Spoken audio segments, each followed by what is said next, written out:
If you want to see my tarot deck, how I use it, and my thoughts, then stay tuned.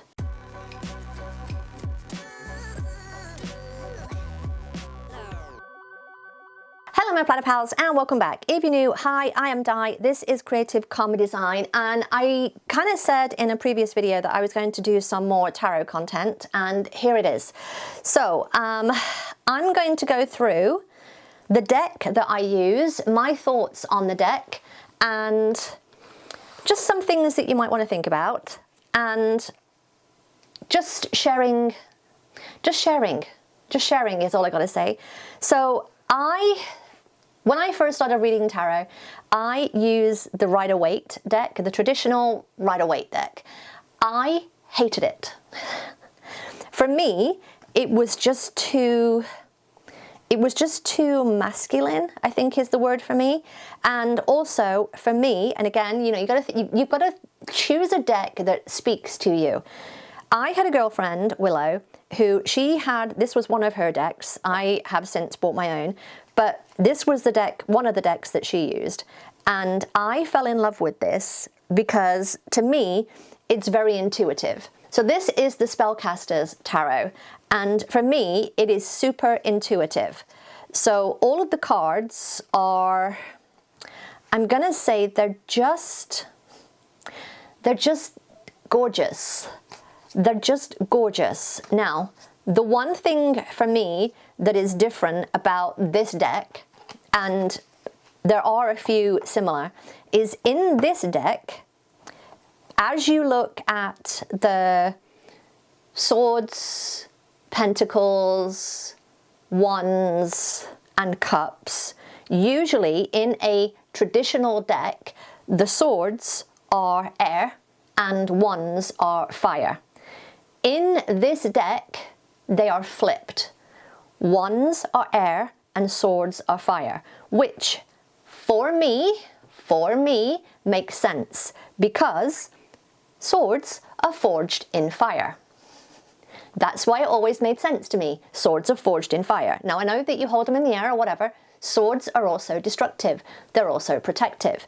Whereas wands, you use them in the air. That's the first thing that I will say. Think about your elements and how they relate to your deck.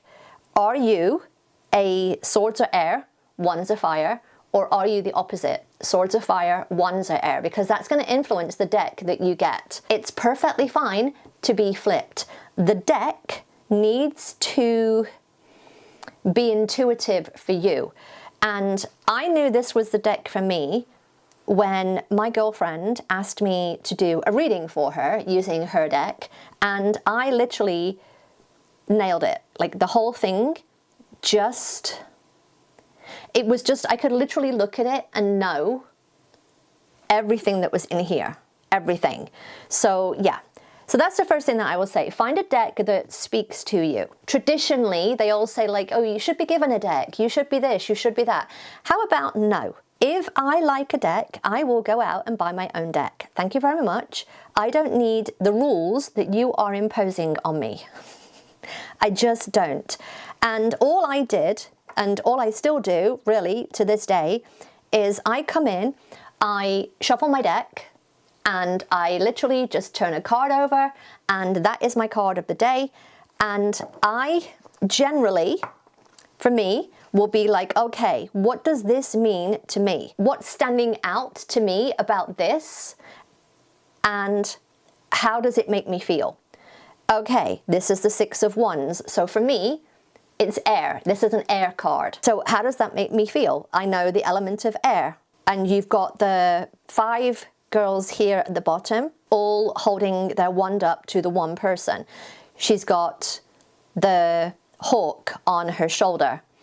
There's the orange trees in the background. It's a beautiful day. She's wearing yellow. What can you see in the card that is speaking to you, and how does it make you feel? And you can either write that down or just hold it in your memory. And if something isn't popping out, or I don't feel that that is right for how I'm feeling or whatever, then I will go to the book and I will just flip through my book, find the card, and then move on. That is how I do it. I highly recommend the Spellcaster Tarot. I love this. Again, it just makes sense for me, and also I generally don't read reversed cards. And the last thing that I will say about shuffling is sometimes I will shuffle and a card will literally come out of the deck and land on the floor, fly out of the deck, whatever, and that is generally my card for the day. That is how I read, and I love this deck. I have had this 10 years, this deck, I think. I don't know. A while. It's been a while. It's been a while. Again, always keep the book with you and think about it. Like, if the definition in your book is not what you think, is not what you feel, there's one in here that I can't remember which one it is now, and I just like, that's not what I thought. So I generally go online and then just do a little search online. Is there any other definition that kind of speaks to me more? Or am I intuiting a definition that speaks to me more? On the moons, on the full and the new moon, I generally kind of have my main card, and that leads me through that cycle of the moon. I've done that a few times. I've also done like specific draws. 3 cards is generally the most that I do. Past, present, future. That's generally me. Past, present, future. Unless there's some question that I have to ask the deck, that's it. So now we're thinking about ways that you can journal about this. You can have a whole other journal, which we'll talk about in a minute, but if you're looking at your Happy Planner or your other planner, you can use the perpetual at the front of your planner. Now, I don't have mine in here because I don't use the damn thing, so I don't see the point in keeping it in here. But use the perpetual at the beginning of your planner where you have all the months. Just write down your card. If that's all you do, that's all you do. The other thing that you could do is you can write it in your dashboard here at the top. You could put it in your sidebar. You could, and I've done this before in a different planner, but I've just come into the monthly and then just lettered my card in each day, and that's all I did for a couple of years. Like, that's all I had the bandwidth for, was just to pull a card, letter the card. Is there any pattern? That's it. If that's all you do, that's fine. Just jot it down somewhere. Now, the other thing that you can do is you can have a specific planner for it.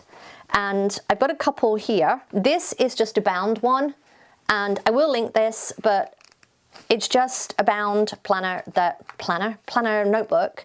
And I just did the card each day and a little bit of writing, and that might be all you do. That might be all you do. You just do a standard journal or a happy notes or something, and you just write the card, write the date, a little bit of journaling, boom, done. No decorating, no fuss, no muss. You could do it, same thing, but with like a bullet journal style. And again, here I did what I intuited about the card, like the highlights of what the book said, and then some thoughts about what the book said, like, or how I felt about the card. So that is something that you could do as well.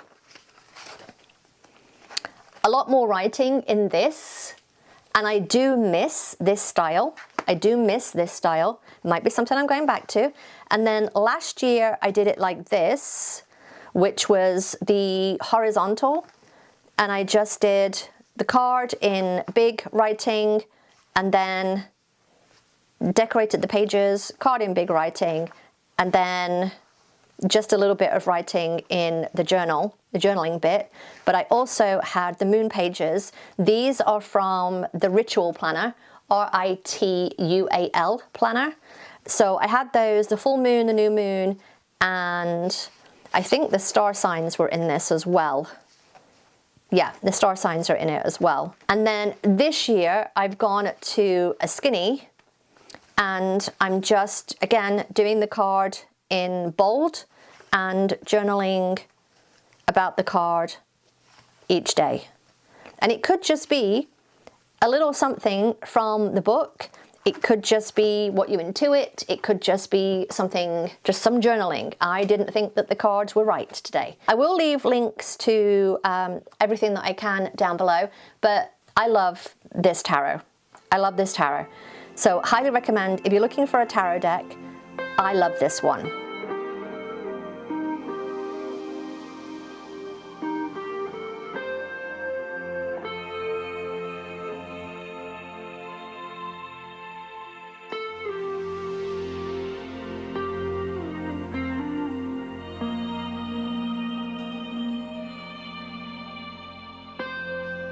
Highly recommend.